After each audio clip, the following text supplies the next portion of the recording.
The morning sky above rural Montana cracked like broken glass, spilling strange light across the wheat fields. Sarah Chen dropped her coffee mug on the farmhouse porch, watching as something massive and burning tore through the clouds. It wasn't like any aircraft she'd ever seen. Too organic, too fluid in its desperate, tumbling descent. The crash shook the ground for miles. Sarah grabbed her keys and medical kit, her years as a rural paramedic kicking in. Whatever had fallen, someone might need help. She found the crater 3 miles from her house, still smoking in the pre-dawn darkness. The object wedged deep in the earth looked like a giant seed pod made of some crystalline material, its surface cracked and leaking a phosphorescent blue substance. As Sarah approached, she noticed the liquid wasn't just glowing, it was moving with purpose, flowing in patterns too deliberate to be random. A section of the pod's wall suddenly dissolved, and Sarah stumbled backward as figures began emerging. They moved with the careful, exhausted motions of people who had been traveling too long in too small a space. But these weren't people. The first being to fully emerge stood nearly 7 feet tall on 4 legs that bent like a deer's, but ended in hands instead of hooves. Its torso was humanoid, covered in what looked like feathers that shifted color from deep blue to silver as it breathed. Most striking were its eyes, large, multifaceted like an insect's, but filled with an unmistakable intelligence and desperate hope. More emerged behind the first, smaller beings that skittered on 6 limbs, their bodies covered in crystalline scales that clinked softly as they moved. Others resembled living trees, their bark-like skin housing clusters of glowing spots that pulsed in complex rhythms. Despite their alien appearance, Sarah recognized universal body language, exhaustion, fear, and the way parents instinctively moved to shelter their young. The tall being approached slowly, making soft, musical sounds. When Sarah didn't respond, it touched something on its chest. A device projected a shimmering field between them, and suddenly, Sarah could understand. "Please," the being said, its voice carrying harmonics like wind through chimes. "We mean no harm. Our ship, our home, it failed. We did not choose to come to your world." Sarah's medical training overrode her shock. Several of the smaller beings were clearly injured, their crystalline scales cracked and leaking that same blue substance. Some of the tree-like beings had sections of their bark hanging loose, revealing damaged tissue beneath. "You're hurt," Sarah said simply. "All of you. How many are injured?" The tall being's feathers shifted to a warmer hue. "You would help us? But we are strangers to your world." "You're hurt," Sarah repeated, already moving toward her medical kit. "That's all that matters." Within hours, the crash site was swarming with activity. Sarah had called her supervisor, who called the sheriff, who called the state authorities, who called people Sarah didn't even have names for. But she noticed something remarkable as the official response unfolded. Nobody's first instinct was to treat the aliens as threats. Dr. Marcus Webb, the lead xenobiologist who arrived with the federal team, spent his first hour not studying the aliens but organizing medical care. "We can figure out where they came from later," he announced. "Right now they need help." The military personnel who established a perimeter did so to keep curious onlookers away, not to contain the aliens. Colonel Rodriguez, the commanding officer, personally helped carry injured aliens to the medical tents, his expression the same as any soldier's when facing civilian casualties. Sarah found herself serving as an unofficial translator, her early contact with the beings having created some kind of linguistic bond through their translation device. The tall being, who eventually introduced himself as HFY, explained their situation while human medics worked alongside alien healers to treat the injured. "Our world was dying," HFY said. His feathers, now predominantly a shade of deep green that Sarah was learning, indicated sadness. "Not from war or disaster, but from something in our star. a change in the light that poisoned our crops, made our young sick. We built ships, many ships, to carry our people to safety. He gestured with one of his upper arms to the damaged pod. This was meant to reach Coruscant, a world we knew could sustain life, but the star paths shifted. Our navigation failed. We were lost in the deep dark for many cycles, using our last power to keep the young ones alive. One of the tree-like beings, whose bark patterns Sarah was learning to read as a form of communication, added their own harmonized tones to the translation field. Kethvar nodded. Velanan says your world called to us, not your people, but the world itself, a resonance in the starlight that our ships recognized as safe harbor. We had no choice but to accept what your planet offered. Sarah watched human doctors working carefully to help injured aliens, using improvised techniques and genuine compassion to bridge the gap between species. She saw soldiers sharing their rations with hungry alien children, and federal scientists who asked permission before taking samples, treating the aliens as people rather than specimens. You said you had many ships, Sarah said. Where are the others? Kethvar's feathers shifted to a pale, worried blue. Scattered across your sky paths. If they survive the journey, they will face the same choice we did. Attempt landing or die in the dark between worlds. Colonel Rodriguez, who had been listening, immediately spoke into his radio. Within minutes, every military installation and space monitoring station on Earth was scanning for additional crash sites or distress signals. The next few days blurred together. More ships were detected. Some had crashed in remote locations. Others had managed controlled landings. Each time, the human response was the same. Secure the area, provide medical assistance, and offer sanctuary. Sarah found herself part of a rapidly expanding team working to establish communication protocols. The aliens' translation technology was remarkably adaptable, but it required time and interaction to build comprehensive language bridges. She spent hours working with alien linguists, mapping concepts and cultural references. What amazed her most was how naturally the process flowed. Despite their vastly different biologies and origins, humans and aliens seemed to share fundamental concepts of cooperation and mutual aid.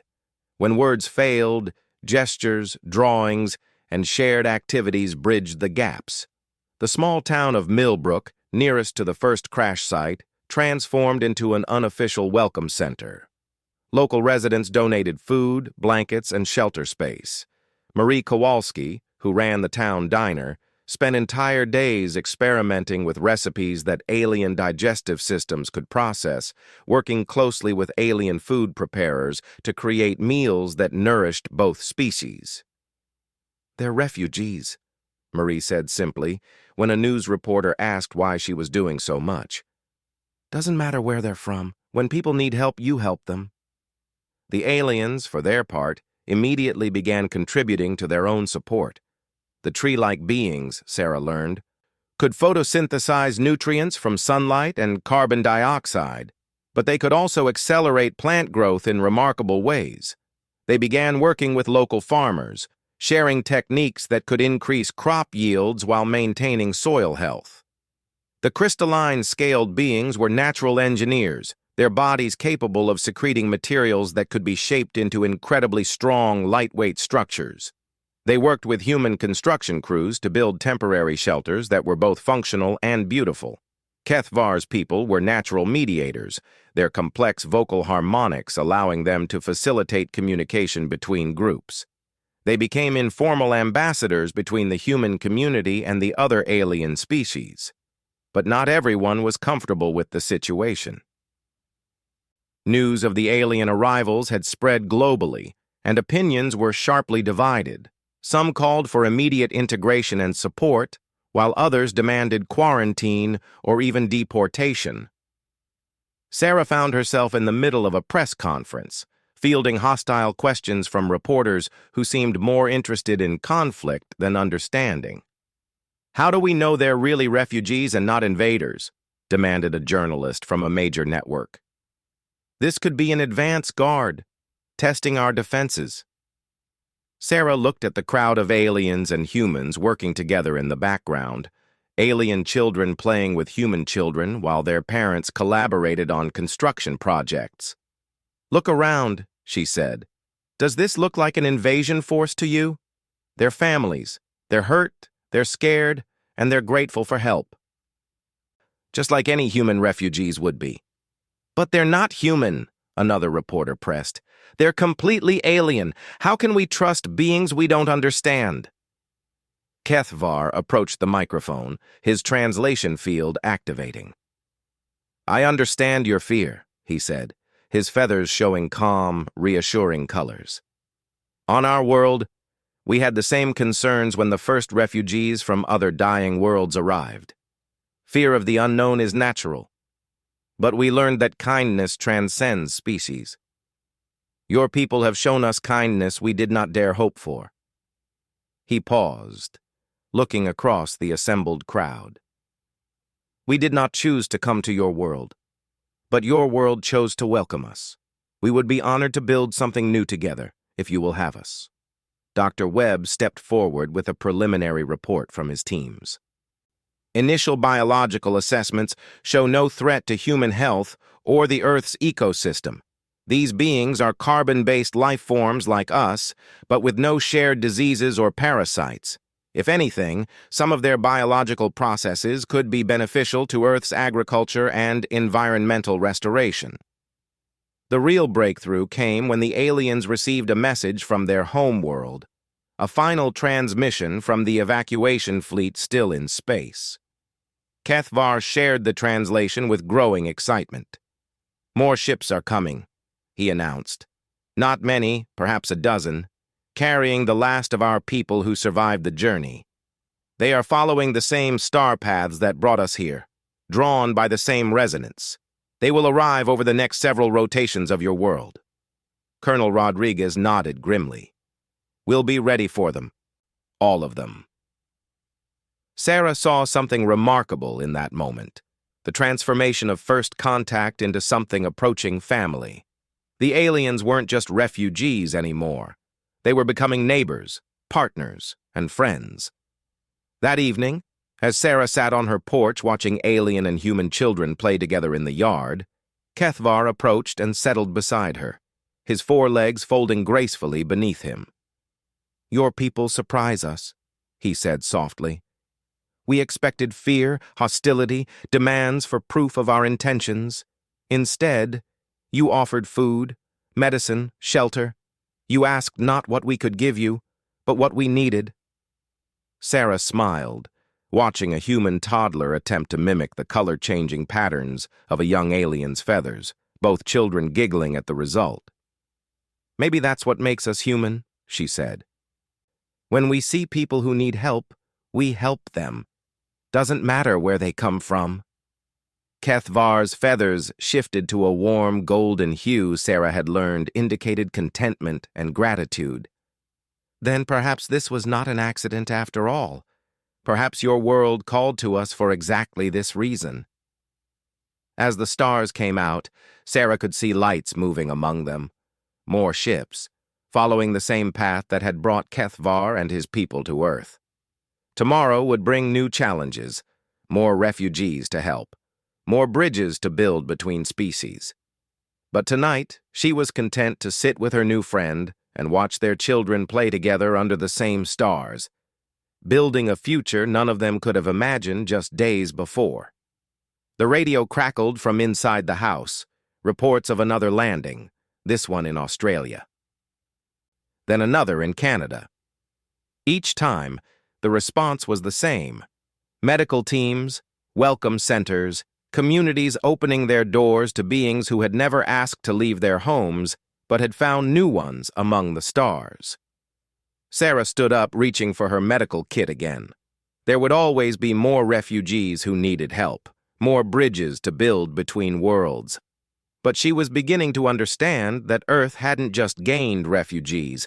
It had gained partners in building something unprecedented in the galaxy. A family of species, united not by blood or origin, but by the simple recognition that when people need help, you help them, no matter where they come from. 3 months after first contact, the world had changed in ways nobody could have predicted. The small town of Millbrook now hosted the United Nations Interspecies Integration Center, a facility that coordinated refugee assistance across 12 different landing sites on 6 continents. Sarah Chen found herself appointed as the Director of Cross-Species Medical Coordination, a job title that hadn't existed before aliens fell from the sky. The learning curve had been steep for everyone. Dr. Yuki Tanaka, a child psychologist from Tokyo, had arrived 2 weeks earlier to help establish educational programs for the alien children. She sat across from Sarah in the temporary headquarters, reviewing reports that would have been science fiction just months ago. "The young ones are adapting faster than expected," Yuki explained, her tablet displaying video feeds from integration centers worldwide. "Human and alien children are developing their own hybrid play patterns, shared games that incorporate both species' natural behaviors. It's remarkable."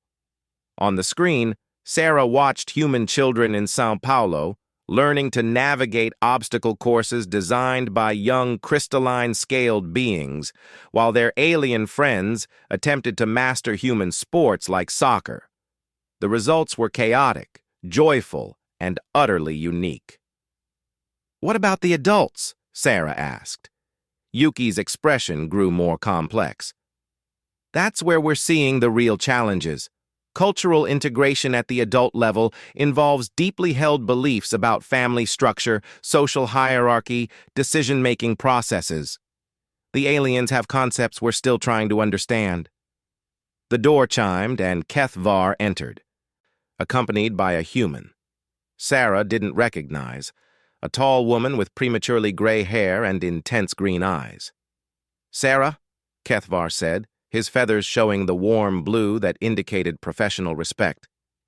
"I would like you to meet Dr. Elena Vasquez. She has been working with our people to establish what you call diplomatic protocols." Dr. Vasquez extended her hand with a slight smile. "I'm a cultural anthropologist from the University of Barcelona. I've been studying how our species can work together more effectively at the governmental level." Sarah shook her hand, immediately sensing the woman's sharp intelligence. "What have you learned?" "That we're accidentally insulting each other constantly," Elena said with surprising humor.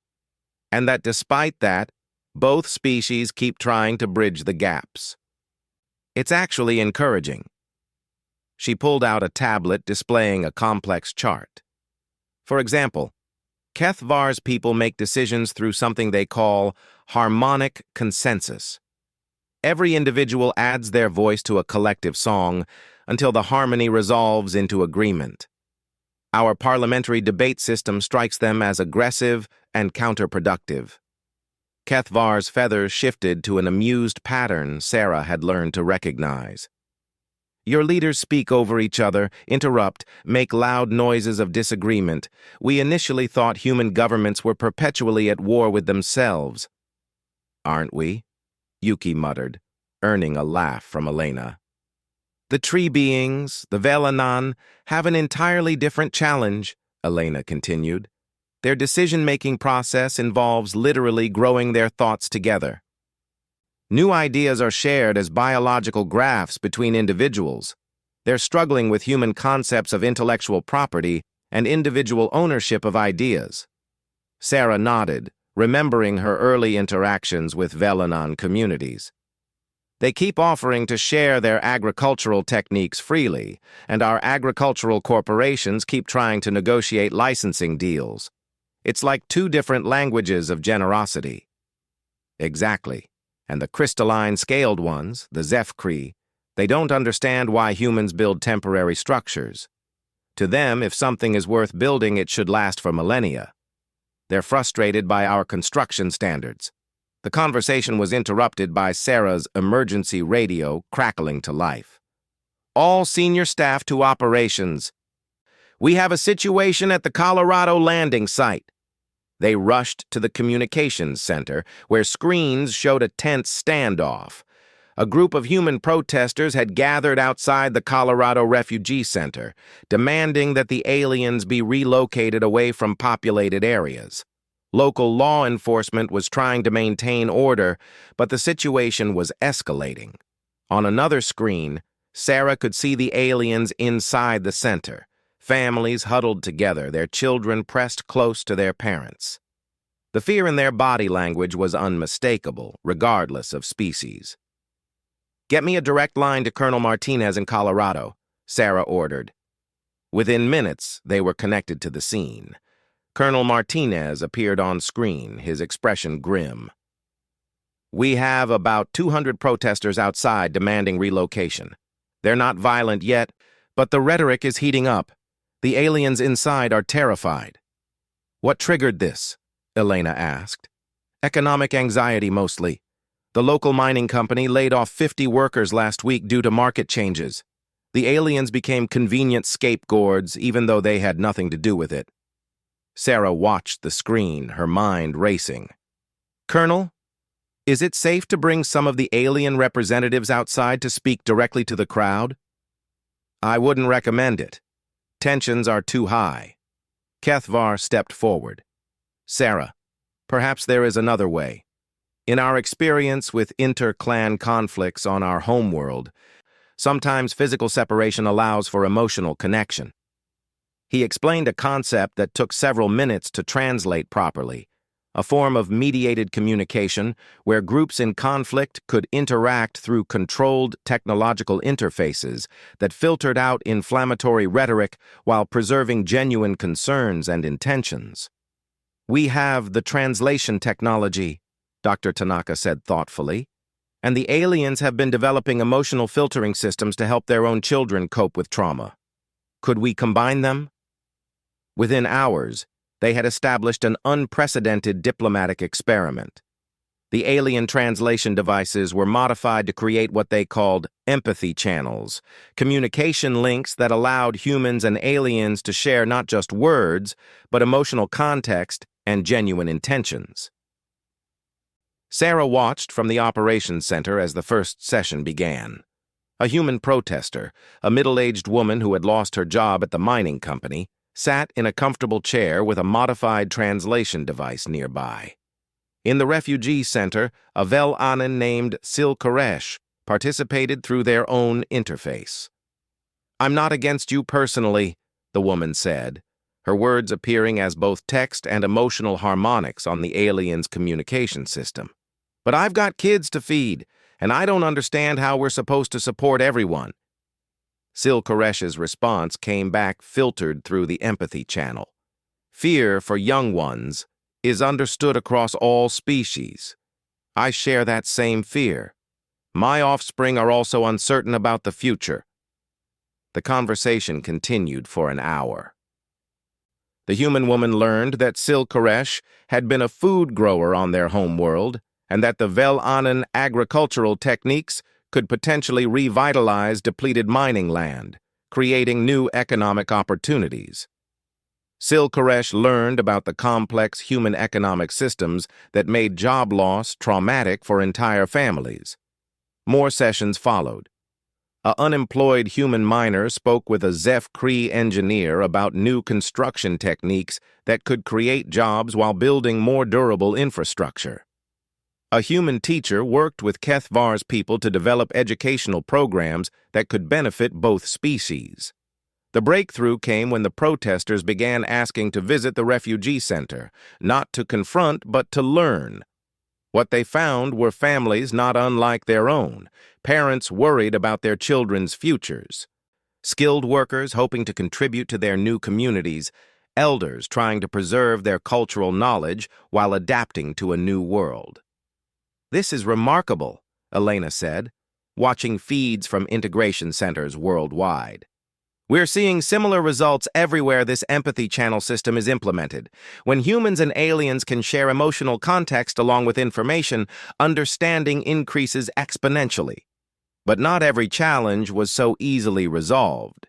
The integration centers were struggling with more complex issues, alien family structures that didn't match human legal systems, religious practices that seemed incompatible with local regulations, economic contributions that didn't fit existing tax and employment structures. Sarah found herself in Washington, D.C. the following week, addressing a joint session of Congress about legal framework challenges. The chamber was packed not just with human representatives, but with alien ambassadors from each species, their translation devices creating a symphony of multilingual communication. The issue isn't whether aliens should have rights, Sarah explained to the assembly. The issue is how to adapt our legal systems to include beings whose very existence challenges our basic assumptions about personhood, citizenship, and social organization. Senator Williams from Texas leaned forward. Dr. Chen, how do we grant citizenship to beings who might not even understand the concept the way we do? Kethvar activated his translation system. Honorable Senator, we do understand citizenship, but perhaps differently than humans. On our world, citizenship was earned through contribution to the harmonic whole, through adding one's voice to the collective song of our communities. We would be honored to sing our part in your American song. The chamber fell silent as the full implications of his words settled in. These weren't just refugees asking for shelter, they were potential citizens, offering to contribute their unique abilities to their adopted communities. Representative Johnson from California stood up. What would that look like practically? How do we integrate your people into our economic and social systems? Perhaps, suggested Sil Koresh through their translation system, integration is the wrong concept. Perhaps what is needed is evolution, of both our species and yours, growing together towards something new. Over the following weeks, pilot programs launched across the country. In Nebraska, Velanan agricultural techniques helped restore farmland damaged by years of industrial agriculture, while human farmers shared mechanical innovations that made the aliens' biological processes more efficient. In Detroit, Zeph-Cree engineers worked with human automotive designers to develop vehicles that could last for decades while using sustainable materials. The partnership was challenging. Zeph-Cree thought in terms of millennial durability, while humans focused on planned obsolescence, but the results were revolutionary. In California's Silicon Valley, Kethvar's people collaborated with human software developers to create communication systems that could translate not just between languages, but between entirely different ways of processing information. The most unexpected development came from the children. Human and alien young people, growing up together in the integration centers, were developing hybrid cultures that neither species had anticipated. They created art forms that combined human visual techniques with alien harmonic patterns, sports that accommodated different physical capabilities, and social structures that blended the best aspects of both species' approaches to community. Sarah watched a group of mixed-species teenagers in Phoenix working together on a project they called future building. Human creativity combined with alien long-term thinking and biological engineering was producing solutions to environmental problems that neither species could have developed alone. They're not just integrating, she realized. Watching a human girl and a young Zeph-Cree collaborate on a sculpture that seemed to grow and change as they worked. They're evolving, together. But the most profound change was happening at the individual level. Sarah had noticed it in herself first. Her thinking had become more collaborative, more long-term oriented. Working closely with beings who thought in harmonies and millennia was changing how she approached problems. Dr. Tanaka reported similar observations from integration centers worldwide.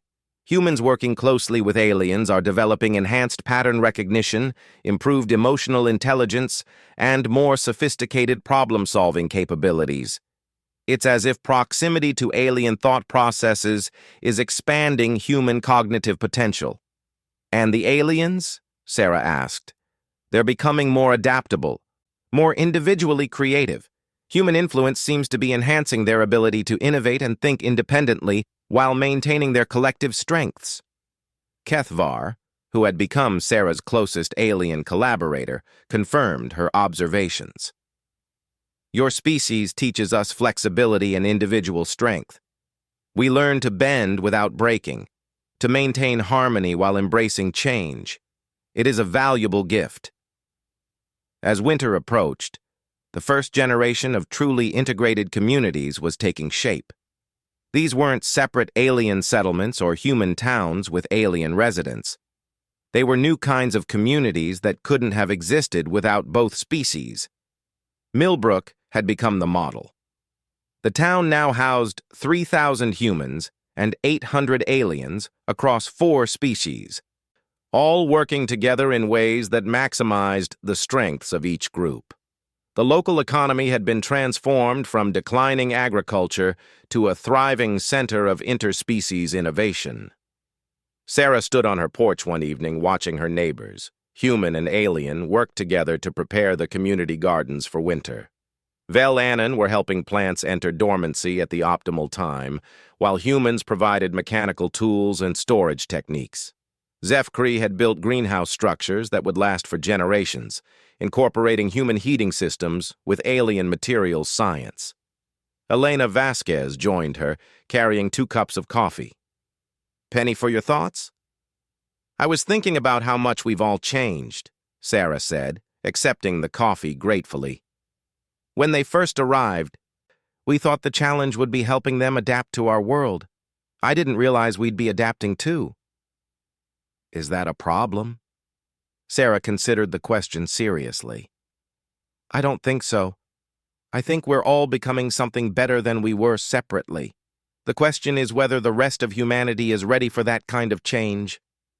As if summoned by her words, the secure communications system in her house chimed with an urgent message. Sarah and Elena hurried inside to find alerts from integration centers worldwide. The message was both thrilling and terrifying. Long-range sensors had detected a massive fleet of alien ships approaching Earth's solar system.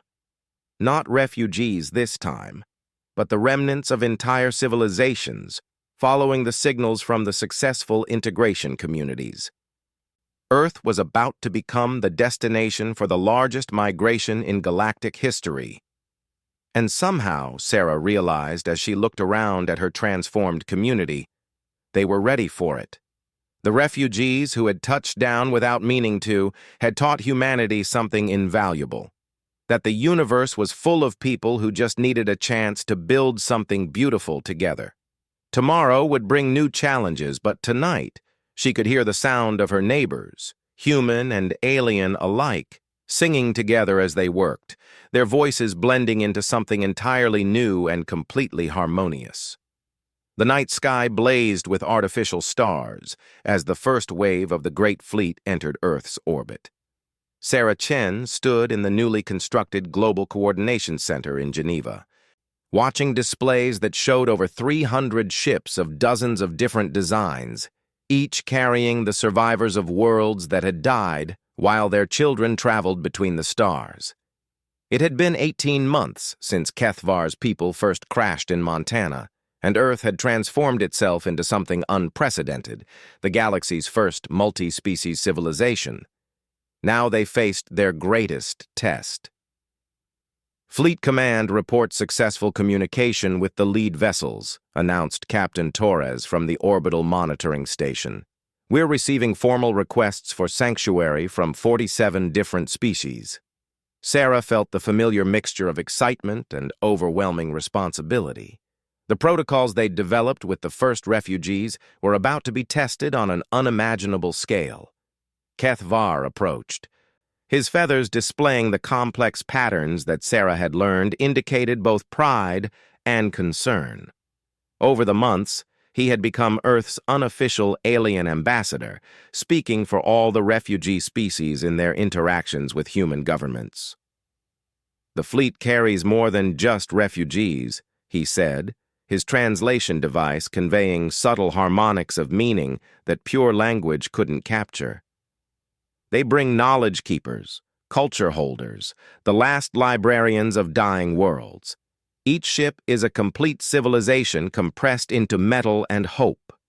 Dr. Elena Vasquez, now serving as Director of Interspecies Relations, joined them at the Central Command Console. The logistics are staggering.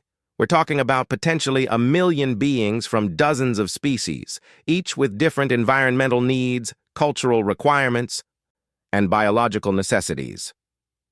Can we handle it?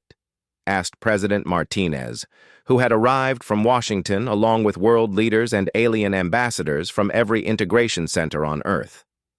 Sarah looked around the room. The question wasn't just about space and resources, it was about whether the remarkable experiment of integration they'd begun could scale to accommodate entire civilizations. "Let me show you something," she said, calling up displays from integration centers worldwide. The screens filled with images that would have been impossible to imagine 2 years earlier. In Norway, a Zeph Cree engineering collective had worked with human architects to design floating cities that could house thousands while generating their own renewable energy. In Brazil, Velanan agricultural cooperatives were producing food surpluses using integrated growing techniques that enriched the soil while feeding both human and alien populations. In India, a new form of manufacturing had emerged where human creativity combined with alien material science to produce goods that were both beautiful and functional, designed to last generations while remaining adaptable to changing needs. "We're not the same species we were when the first refugees arrived," Sarah explained to the assembled leaders. "We've learned to think bigger, build better, plan further ahead. Most importantly, we've learned that diversity isn't just something to tolerate, it's a source of strength." President Chen of China leaned forward. But this scale of immigration, the social changes, the economic impact, the cultural shifts. How do we maintain stability? Sil Koresh, the Velanan representative, activated their translation system. "Honored leaders, perhaps stability is not the goal. On our homeworld, we learned that the most stable forests are those with the greatest diversity. Monocultures are fragile. Mixed ecosystems adapt and thrive." The debate continued for hours, but Sarah found her attention drawn to a smaller display showing feeds from schools in the integration centers. Human and alien children were working together on what they called welcome projects, art, music, and engineering presentations designed to help new arrivals feel at home. These children had grown up in truly integrated communities. They switched effortlessly between human languages and alien communication methods, collaborated naturally across species lines, and seemed to instinctively understand that diversity was normal, not exceptional. "Maybe we're asking the wrong question," Sarah said suddenly, interrupting a heated discussion about housing quotas. "Instead of asking whether we can handle this, maybe we should be asking whether we can afford not to." She called up a new set of displays, economic data from the integration centers. Every single mixed species community is outperforming comparable human-only settlements in every measurable category. Higher innovation rates, lower crime, better environmental sustainability, stronger economic growth, and higher reported happiness levels. The children in these communities are testing higher on every cognitive measure we have. They're developing problem-solving skills that neither species possessed independently. They're creating art and music that neither culture could have imagined alone. Dr. Yuki Tanaka, now serving as Director of Educational Integration, added her support. "We have 18 months of data showing that humans and aliens don't just coexist, they amplify each other's capabilities. Human creativity plus alien long-term thinking equals solutions to problems neither species could solve alone." "And perhaps most importantly," Kethvar added, "the young ones show us what is possible when beings grow up believing that difference is beautiful rather than frightening." The breakthrough moment came from an unexpected source. A transmission arrived from the fleet itself, not from the command vessels, but from a small craft that had broken formation and approached Earth independently. The pilot identified herself as Yel Nara, a member of a species that looked like living liquid metal, her form constantly shifting and flowing. Through the translation systems, her voice carried undertones of exhaustion, but also desperate hope. "People of Earth," she said, her metallic surface rippling with colors that somehow conveyed deep emotion. "I speak for the smallest ships in our fleet, the ones carrying orphans, the elderly, the disabled, the ones who cannot contribute labor or knowledge or resources. We ask not what we can give you, but simply whether you will let us live." Sarah felt something shift in the room. This wasn't a negotiation about resources or policies anymore. It was about the fundamental question of who they all wanted to become. President Martinez was the first to speak. "Tell Yelnara that Earth has room for everyone who needs a home. We'll figure out the details together." The words seemed to unlock something in the room. One by one, world leaders began committing not just to accepting refugees, but to welcoming new citizens, new neighbors, new family members in the growing human-alien community. The orbital docking operations began 3 days later. Sarah found herself back in Millbrook, which had been chosen as the primary orientation center for new arrivals. The small town that had first welcomed Kethvar's people was now a sprawling, beautiful settlement that seemed to grow organically as new species contributed their unique architectural approaches. The first shuttle landed in what had once been a wheat field and was now a landing pad surrounded by gardens that combined earth plants with specimens from dozens of alien worlds. Sarah watched as the new arrivals stepped onto Earth soil for the first time. They emerged tentatively, beings that looked like mobile crystals, others that resembled flowering plants with intelligence gleaming in petal-like sensory organs, creatures that moved like living shadows but radiated warmth and curiosity. The welcome committee was unlike anything Earth had ever seen. Human children ran forward with flowers and drawings, while alien youngsters used their own cultural greeting methods. Light displays, harmonic songs, carefully choreographed movement patterns. Sarah watched Yelnara step off the shuttle, her metallic form reflecting the sunlight in patterns that seemed almost musical. A human child, maybe 7 years old, approached with a drawing she had made, stick figures of all different shapes, holding hands around a circle. "Is this Earth?" Yelnara asked, accepting the drawing with tendrils that shifted into hands specifically to hold the gift safely. "Yes," the child said simply. "Welcome home." Over the following months, Sarah witnessed the transformation of not just Earth, but of the concept of home itself. The new arrivals didn't just settle into existing communities. They helped create entirely new kinds of settlements that couldn't have existed before. In the Australian outback, a community emerged around thermal vents where heat-loving crystalline beings worked with human geothermal engineers to create power systems that turned desert into oasis. In the Canadian Arctic, ice-adapted aliens collaborated with Inuit communities to develop sustainable technologies that worked with extreme cold rather than fighting it. In the Amazon, plant-like aliens helped restore damaged rainforest while learning from indigenous human knowledge about forest ecology. Each new settlement became a laboratory for interspecies cooperation, developing unique solutions to challenges that no single species could have tackled alone. The most remarkable development was the emergence of what sociologists called synthesis culture, ways of living that combined the best aspects of multiple species approaches to everything from family structure to resource management to artistic expression. Sarah found herself documenting these changes for the historical record. The little medical kit she'd grabbed that first morning in Montana had led to the largest transformation in human history. "What do you think the children will call themselves?" Elena asked during one of their evening walks through New Millbrook's mixed-species neighborhoods. They were watching a group of teenagers, human, Zeph-Cree, Velanon, and several species from the recent arrivals, working together on what looked like a combination sculpture, musical instrument, and growing garden. "I don't think they'll need special names," Sarah realized. To them, this is just normal. They'll probably wonder why we ever thought it was strange to have neighbors from other worlds. Kethvar joined them, his feathers showing the deep golden hue that Sarah had learned indicated profound contentment.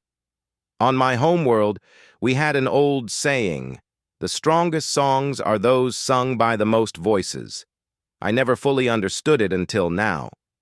As they walked, they passed through neighborhoods that showcased the full diversity of Earth's new residents. Zeph-Cree crystal gardens grew alongside human flower beds, while Vel-Anen bioarchitecture integrated seamlessly with traditional human buildings. The new arrivals from the Great Fleet had added their own contributions, living murals that changed color with the weather, street lights that harvested energy from foot traffic, playgrounds that adapted their configuration based on which children were playing. The evening news, now broadcast in dozens of communication methods to accommodate all species, reported that similar scenes were playing out across the globe. Earth's population had grown by nearly 50%, but resource consumption had actually decreased thanks to more efficient technologies and sustainable practices developed through interspecies cooperation. More importantly, the reports showed consistently high satisfaction rates across all species. Crime had nearly disappeared in mixed communities, mental health had improved dramatically, and educational outcomes were exceeding all projections. "There's something I need to tell you all," Sarah said as they settled on a bench overlooking the community center where evening activities were winding down. "I've been offered a position heading up the new Galactic Integration Council." Elena raised an eyebrow. "Galactic?" Kethvar's feathers shifted to amused patterns. "Did you think Earth would be the only world to receive refugees? The star paths that brought us here were traveled by many ships. Some found other worlds, other species willing to offer sanctuary. The network of safe harbors is spreading. There's talk of establishing something like an interstellar United Nations," Sarah continued, "a forum where multiple worlds can coordinate refugee assistance, share integration techniques, and collaborate on challenges that affect entire star systems." "Will you accept?" Elena asked. Sarah looked around at the community they had built, not just the physical structures, but the bonds between beings who had never expected to share the same world, much less the same neighborhood. "I think I have to," she said. "This experiment in Millbrook, in all the integration centers, has proven something incredible. Different species don't just coexist, they can build something beautiful together. If we can share what we've learned, maybe we can help prevent more worlds from dying alone." The next morning brought news that crystallized her decision. Long-range communications had detected distress signals from a system where two different refugee fleets had arrived at the same world simultaneously, and the native species was struggling to handle the situation. "They need help," Kethvar said, reviewing the translated messages. "Not just resources, but knowledge of how to bring different peoples together without losing what makes each group unique." Sarah looked around the operations center where human and alien staff worked side by side, their different abilities and perspectives combining to solve problems none could have handled alone. "Then let's give them what we've learned," she said. 6 months later, Sarah stood on the bridge of the first Earth-built interstellar vessel, watching alien stars grow larger in the view screen. The ship itself was a marvel of interspecies cooperation, human engineering adapted with Zeph-Cree materials, science, and Vel-Anen biological systems integration. The crew was equally mixed, beings from Earth who had volunteered to take their integration experience to other worlds. They were heading to the Kepler system, where refugees from 6 different worlds had converged on a planet whose native species was struggling with the same challenges Earth had faced, but without the benefit of gradual introduction.